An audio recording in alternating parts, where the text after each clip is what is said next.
어린 왕자 생텍쥐베리 6살 적에 나는 체험한 이야기라는 제목의 원시림에 관한 책에서 기막힌 그림 하나를 본 적이 있다. 맹수를 집어삼키고 있는 보아 구렁이 그림이었다. 위의 그림은 그것을 옮겨 그린 것이다. 그 책에는 이렇게 쓰여 있었다. 보아 구렁이는 먹이를 씹지도 않고 통째로 집어삼킨다. 그리고는 꼼짝도 하지 못하고 6달 동안 잠을 자면서 그것을 소화시킨다. 나는 그래서 밀림 속에서의 모험에 대해 한참 생각해보고 난 끝에 색연필을 가지고 내 나름대로 내 생애 첫 번째 그림을 그려보았다. 나의 그림 제1호였다. 그것은 이런 그림이었다. 나는 그 걸작품을 어른들에게 보여주면서 내 그림이 무섭지 않느냐고 물었다. 그들은 모자가 뭐가 무섭다는 거니? 하고 대답했다. 내 그림은 모자를 그린 게 아니었다. 그것은 코끼리를 소화하고 있는 보아 구렁이었다. 그래서 나는 어른들이 알아볼 수 있도록 보아 구렁이 속에 그렸다. 어른들은 언제나 설명을 해줘야만 한다. 나는 그림 제2호는 이러했다. 어른들은 속이 보이거나 보이지 않거나 하는 보아 구렁이의 그림들은 집어치우고 차라리 지리, 역사, 계산, 그리고 문법 쪽에 관심을 가져보는 게 좋을 것이라고 충고해 주었다. 그래서 나는 6살 적에 화가라는 멋진 직업을 포기해버렸다.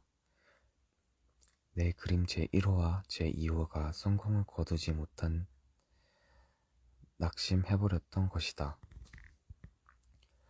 어른들은 언제나 스스로는 아무것도 이해하지 못한다. 자꾸자꾸 설명을 해주어야 하니 맥 빠지는 노릇이 아닐 수 없다. 그래서 다른 직업을 선택하지 않을 수 없게 된 나는 비행기 조종하는 법을 배웠다. 세계의 여기저기 거의 안 가본 데 없이 나는 날아다녔다. 그러니 지리는 정말로 많은 도움을 준 셈이다. 한번 슬쩍 보고도 중국과 애리조나를 나는 구별할 수 있었던 것이다. 그것은 밤에 길을 잃었을 때 아주 유용한 일이었다. 나는 그리하여 일생 동안 수없이 많은 점잖은 사람들과 수많은 접촉을 가져왔다. 어른들 틈에서 많이 살아온 것이다. 나는 가까이서 그들을 볼 수 있었다. 그렇다고 해서 그들에 대한 내 생각이 나아진 건 없었다. 조금 총명해 보이는 사람을 만날 때면 나는 늘 간직해오고 있던 예의 나의 그림체 1호를 가지고 그 사람을 시험해보고는 했다. 그 사람이 정말로 뭘 이해할 줄 아는 사람인가 알고 싶었던 것이다. 그러나 의뢰 그 사람은 모자군 하고 대답한 것이다. 그러면 나는 보아 구렁이도 원시림도 별들도 그에게 이야기하지 않았다. 그가 이해할 수 있는 이야기를 했다. 브리지니 골프니 정치니 넥타이니 하는 것들에 대해 이야기하는 것이다. 그러면 그 어른은 매우 착실한 청년을 알게 된 것을 몹시 기뻐했다. 그래서 6해 전에 사하라 사막에서 비행기가 고장을 일으킬 때까지 나는 마음을 털어놓고 진정 어린 이야기를 할 수 있는 상대를 갖지 못한 채 홀로 살아왔다. 내 비행기의 모터가 한 군데 부서져 버린 것이다. 기사도 승객도 없었으므로 나는 혼자서 어려운 수선을 시도해 보려는 채비를 갖추었다. 그것은 나에게는 죽느냐 사느냐의 문제였다. 이랜 날 동안 마실 수 있는 물밖에 남아있지 않았다. 첫날 밤 나는 사람 사는 고장에서 수천 마일 떨어진 사막에서 잠이 들었다. 대양 한가운데 떠있는 뗏목 위에 표류자보다 나는 더 고립되어 있었다. 그러나 해가 뜰 무렵 야릇한 목소리가 나를 깨웠을 때 내가 얼마나 놀랐을지 여러분은 상상할 수 있었을 것이다. 그 목소리는 말했다. 양 한 마리를 그려줘. 뭐라고? 양 한 마리를 그려줘. 나는 기겁을 해서 후다닥 일어섰다. 눈을 막 비벼보았다. 사방을 잘 살펴보았다. 그랬더니 정말로 이상하게 생긴 조그만 사내 아이가 나를 심각한 얼굴로 바라보고 있는 것이다. 훗날 내가 그를 그린 그림 중에서 가장 잘 된 것이 여기 있다.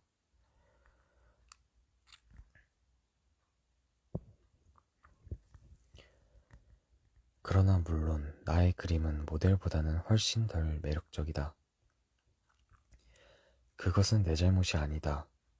6살 적에 어린들이 화가로 출세할 수 없다고 나를 낙심시켰기 때문에 나는 속이 보이지 않거나 보이거나 하는 보아 구렁이 이외에는 아무것도 그리는 연습을 하지 않았으니까 말이다. 어쨌든 나는 그의 느닷없는 출현에 너무도 놀라서 눈을 휘둥그레 뜨고 그를 바라보았다. 내가 사람 사는 고장에서 수천 마일 떨어진 곳에 있었다는 사실을 여러분은 잊지 말아주길 바란다. 그런데 그 어린아이는 길을 잃은 것도 않아 보이고 피곤과 배고픔과 목마름과 두려움에 시달리는 것 같아 보이지도 않았다. 사람 사는 고장에서 수천 마일 떨어진 사막 한가운데에서 길을 잃은 어린아이 같은 구석이라고는 없었다. 가까스로 정신을 차리고 내가 말을 걸었다. 그런데 왜 그러지? 그러자 그는 아주 심각한 이야기나 되는 듯이 소곤소곤 다시 되풀이 말했다. 부탁이야. 양을 한 마리 그려줘. 너무도 인상 깊은 신비로운 일을 당하게 되면 누구나 거기에 순순히 따르게 마련이다. 사람 사는 고장에서 수천 마일 떨어진 곳에서의 죽음의 위험을 마주하고 있는 중에 참 엉뚱한 짓이라고는 느껴지기는 했지만 나는 포켓에서 종이 한 장과 만년필을 꺼냈다. 그러나 내가 공부한 것은 지리, 역사, 계산, 문법이라는 생각이 나서 그 어린 소년에게 나는 그림을 그릴 줄 모른다고 말했다. 그는 대답했다. 괜찮아. 양을 한 마리 그려줘. 양은 한 번도 그려본 적이 없으므로 나는 그를 위해 내가 그릴 수 있었 단 2가지 그림 중에 하나를 다시 그려주었다. 속이 보이지 않는 보아 구렁이의 그림 말이다. 그러나 그 어린 소녀는 아니야. 보아 구렁이 속의 코끼리는 싫어. 보아 구렁이는 아주 위험해. 그리고 코끼리는 아주 거추장스럽고 내가 사는 곳은 아주 조그맣거든. 내게는 양이 필요해. 양을 그려줘. 라고 말하는 것이었다. 그래서 나는 양을 그렸다. 그는 주의 깊게 바라보더니 안 돼. 그 양은 벌써 병이 들었는걸 하고 말했다. 다시 하나 그려줘. 나는 또 그렸다. 내 친구는 너그러운 모습으로 상냥한 미소를 지었다. 봐. 이건 양이 아니라 염소잖아. 뿔이 있으니까.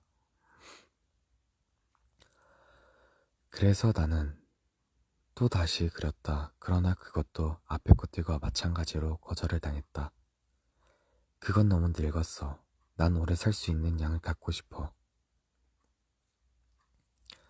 나는 모터의 분해를 서둘러야 했으므로 더 이상 참지 못하고 여기에 있는 이 그림을 되는 대로 끄적거려 놓고는 한마디 툭 던졌다. 이건 상자야. 네가 원하는 양은 그 안에 있어. 그러자 나의 어린 심판관의 얼굴이 환히 밝아지는 것을 보고 나는 새삼 놀라지 않을 수 없었다. 이게 바로 내가 원하던 거야. 이 양에게 풀을 많이 주어야 해? 왜 그런 걸 묻지? 내가 사는 곳은 아주 작거든. 거기 있는 걸로 아마 충분할 거다. 내게 준 건 아주 작은 양이니까. 그는 고개를 숙여 그림을 들여다보았다. 그다지 작지도 않은걸? 어? 잠들었네. 이렇게 해서 나는 어린 왕자를 알게 되었다. 그가 어디서 왔는지를 아는 데는 오랜 시일이 걸렸다. 어린 왕자는 내게 많은 것을 물어보면서도 내 질문에는 귀를 기울이는 것 같지 않았다.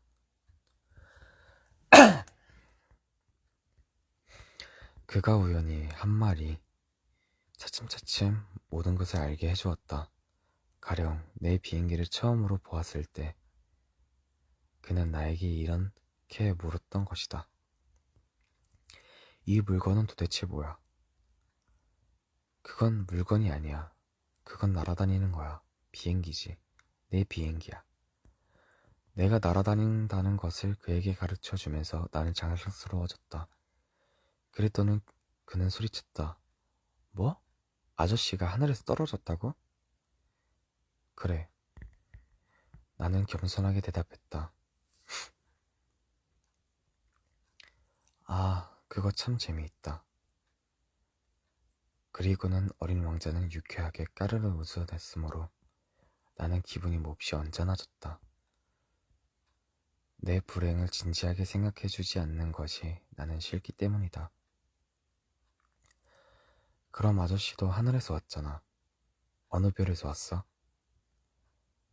나는 문득 그의 존재의 신비로움을 이해하는데 한 줄기 빛이 비치는 걸 깨닫고 갑자기 물었다. 그럼 넌 다른 별에서 왔니? 그러나 그는 대답을 하지 않고 내 비행기를 바라보며 신중한 빛으로 고개를 끄덕였다. 저걸 타고서는 멀리서 오지는 못했겠군.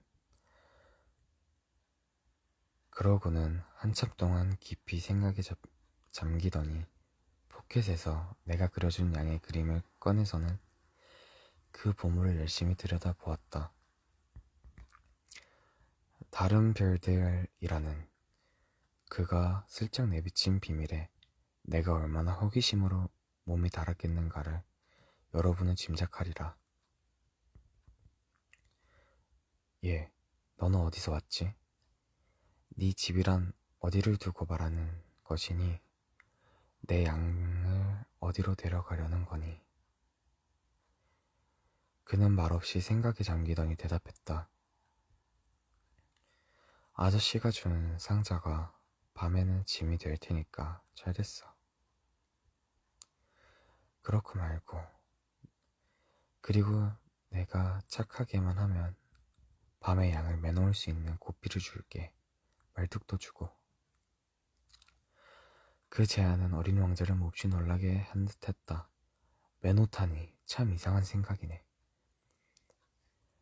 하지만 매놓지 않으면 아무데나 가서 길을 잃어버릴 수 있을 텐데. 그러자 내 친구는 다시 까르르 웃음을 터뜨렸다. 아니, 가긴 어디로 가? 어디든지 곧장 앞으로. 그랬더니 어린 왕자는 진지한 빛으로 말했다. 괜찮아. 내가 사는 곳은 아주 작으니까. 그리고는 조금 서글픈 기분이 들었는지 다시 덧붙였다. 곧장 앞으로 가도 멀리 갈 수 없는 걸. 나는 이렇게 해서 아주 중요한 두 번째 사실을 알게 되었다. 그것은 그가 사는 별이 집 한 채보다 클까 말까 하다는 것이었다. 그것은 나에게 놀라운 일은 아니었다. 지구, 목성, 화성, 금성같이 사람들이 이름을 붙여놓은 커다란 떠돌이 별 말고 수백 개의 다른 떠돌이 별들이 있는데 어떤 것들은 너무도 작아서 망원경으로도 잡히기 힘들 정도로 라는 것을 나는 잘 알고 있었던 것이다. 천문학자가 그런 별을 발견하면 이름 대신 번호를 매겨준다. 이를테면 소혹성 3251호 라는 식으로 말이다. 나는 어린 왕자가 살던 별 이소혹성 B612호라고 믿을 만한 상당한 근거를 가지고 있다. 그 혹성은 딱 한 번, 1909년에 터키 천문학제에 의해 망원경에 잡힌 적이 있었다. 그 당시 그는 국제천문학회에서 자신의 발견이 훌륭히 증명해 보였었다. 그러나 그가 입은 옷 때문에 아무도 그의 말을 믿지 않았다. 어른들이란 모두 이런 식이었다. 터키의 한 독재자가 국민들에게 서양식 옷을 입지 않으면 사형에 처한다고 강요한 것은 소극성 비육일리호의 명성을 위해서 다행스러운 일이었다. 그 천문학자는 1920년에 매우 멋진 옷을 입고 다시 증명을 했다. 그러자 이번에는 모두들 그의 말을 믿었다. 내가 소극성 비육일리호에 관해 이렇게 자세히 이야기하고 그 번호까지 일러주는 것은 어른들 때문이다. 어른들은 숫자를 좋아한다. 새로 사귄 친구 이야기를 할 때면 그들은 가장 기묘한 것을 물어본 적이 없다. 그의 목소리는 어떻지? 그 애가 좋아하는 놀이는 무엇이지? 나비를 수집하는지? 라는 말을 그들을 절대로 하지 않는다. 나이가 몇이지? 형제는 몇이고? 체중은 얼마지? 아버지 수입은 얼마야? 하고 그들은 묻는다. 그제서야 그 친구가 어떤 사람인지 알게 된 줄로 생각하는 것이다. 만약 어른들에게 창턱에서는 제라늄 화분이 있고 지붕에는 비둘기가 있는 분홍빛의 벽돌 집을 보았어요 라고 하면 그들은 그 집이 어떤 집인지 상상하지 못한다. 그들에게는 10만 프랑짜리 집을 보았어요 라고 말해야만 한다. 그러면 그들은 아, 참 좋은 집이구나 하고 소리친다. 그래서 어린 왕자가 매혹적이었고 웃었고 양 한 마리를 가지고 싶어 했다는 것이 그가 이 세상에 있었던 증거야.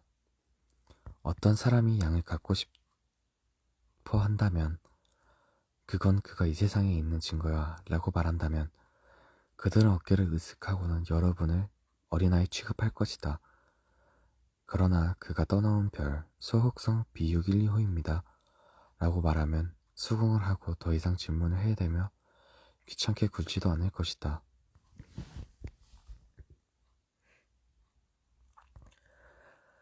어른들은 다 그런 것이다. 그들을 나쁘게 생각해서는 안 된다. 어른아이들은 어른들을 항상 너그럽게 대해야만 한다. 하지만 인생을 이해하는 우리는 숫자 같은 것은 아랑곳하지 않는다. 나는 이야기를 동화 같은 식으로 시작하고 싶었다. 나는 이렇게 말하고 싶었다. 옛날에 저보다 좀 더 클까 말까 한 별에서 살고 있는 어린 왕자가 있었는데 그는 친구를 갖고 싶었습니다. 인생을 이해하는 사람들에겐 그게 훨씬 더 진실된 느낌을 주었을 것이다. 왜냐하면 친구들이 이 책을 건성으로 읽는 것을 나는 바라지 않았기 때문이다. 이 추억을 이야기하며 나는 깊은 슬픔을 느낀다. 내 친구가 그의 양과 함께 떠나버린 지도 벌써 6해가 된다. 내가 여기서 그를 묘사해 보려는 애쓰는 것은 그를 잊지 않기 위해서다. 한 사람과 그 친구를 잊는다는 것은 슬픈 일이니까. 누구나 다 친구를 가져보는 것은 아니다. 그를 잊는다면서도 나도 숫자밖에 흥미가 없는 어른들과 같은 사람이 될지도 모른다. 내가 그린 물감 한 상자와 연필을 산 곳은 이런 까닭에서였다. 6살 적에 속이 보이거나 보이지 않는 보아 구렁이 이외에 그려본 일이 없는 사람이 이 나이에 다시 그림을 그린다는 것은 정말 힘든 노릇이다. 물론 되도록 실물에 가까운 초상화를 그려보려고 노력은 하겠다. 하지만 꼭 성공하리라 자신은 없다. 어떤 그림은 괜찮은데 또 어떤 그림은 닮지를 않았다. 키에 있어서도 조금씩 틀리고는 한다. 여기서는 어린 왕자가 너무 크고 저기서는 너무 작다. 그는 옷 색깔에 대해서 역시 자신이 없다. 나는 이렇게 저렇게 더듬더듬 그려본다. 보다 중요한 어떤 부분을 잘못 그릴지도 모른다. 하지만 그것은 용서해 주어야 한다. 내 친구는 설명을 해주는 적이 없었기 때문이다. 나는 자기와 비슷하다고 생각했던 것인지도 모르겠다. 그러나 불행히도 나는 상자 안쪽에 있는 양을 볼 줄 모르는 것이다. 나도 조금은 어른들과 비슷할지도 모르는 일이다. 아마 늙은 모양이다. 호호, 재밌네. 오늘은 여기까지.